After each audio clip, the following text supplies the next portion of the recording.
Bonjour à tous, aujourd'hui je vous montre comment réaliser des mkrot, ces délicieux gâteaux à base de semoule fourrés aux dattes. C'est parti. Tout d'abord je prends 450 g de semoule moyenne, j'insiste bien là-dessus.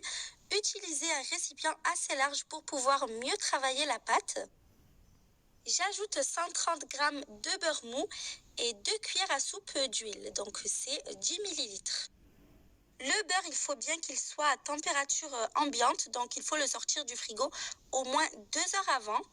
Tout simplement, je viens sabler la pâte du bout des doigts en alliant les matières grasses à la semoule.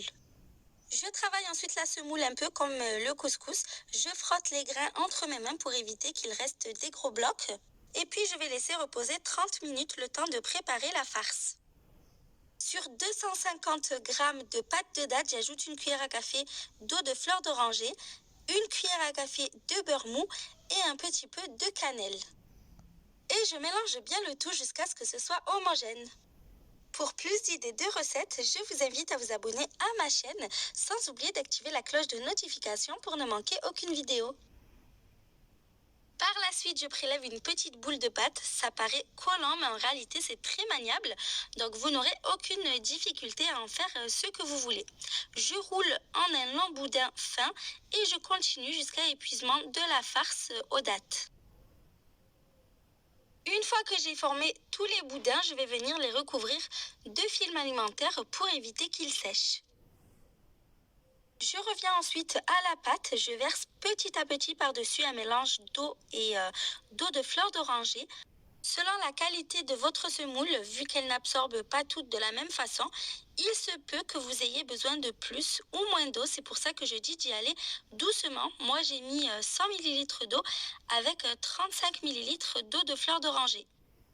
Je mélange bien jusqu'à totale incorporation des liquides. La pâte doit ressembler à ça, elle doit être ferme et ne pas s'effriter. Et on n'a pas besoin de la laisser reposer. Je prélève une boule de pâte. Et comme pour la farce, je vais former un gros boudin. C'est une recette qui m'a beaucoup été demandée, alors j'espère que vous allez l'apprécier. J'ai hâte de voir vos réalisations. Comme vous le voyez, c'est très facile à faire. Une fois le boudin formé, je vais venir former un puits au centre sur toute la longueur avec mon index. Je glisse à l'intérieur un boudin de farce aux dattes. Si vous n'aimez pas les dattes, ça peut aussi se faire avec de la pâte d'abricot. Donc vous n'aurez qu'à remplacer la pâte de date par de la pâte d'abricot.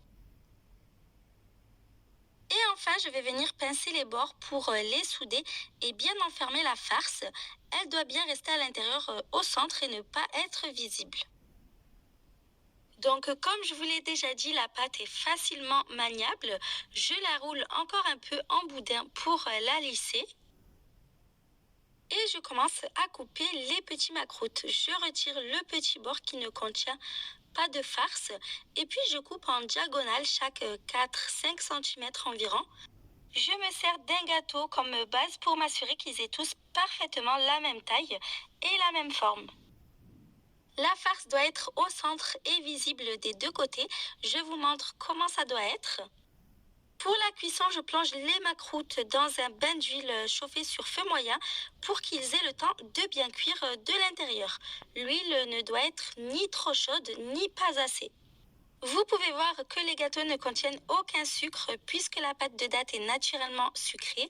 Et puis on va les enrober de miel, donc on n'a absolument pas besoin d'en ajouter. Quand ils sont cuits, je les retire de l'huile et je les plonge directement dans du miel tiède. Donc je les chauffe avant de le laisser légèrement refroidir. Je les laisse une dizaine de minutes dans le miel. Je continue la cuisson de mes macroutes, ça prend 4 minutes à peu près avant qu'ils soient bien dorés, donc c'est vraiment rapide. Avec cette recette, j'en ai fait une bonne trentaine.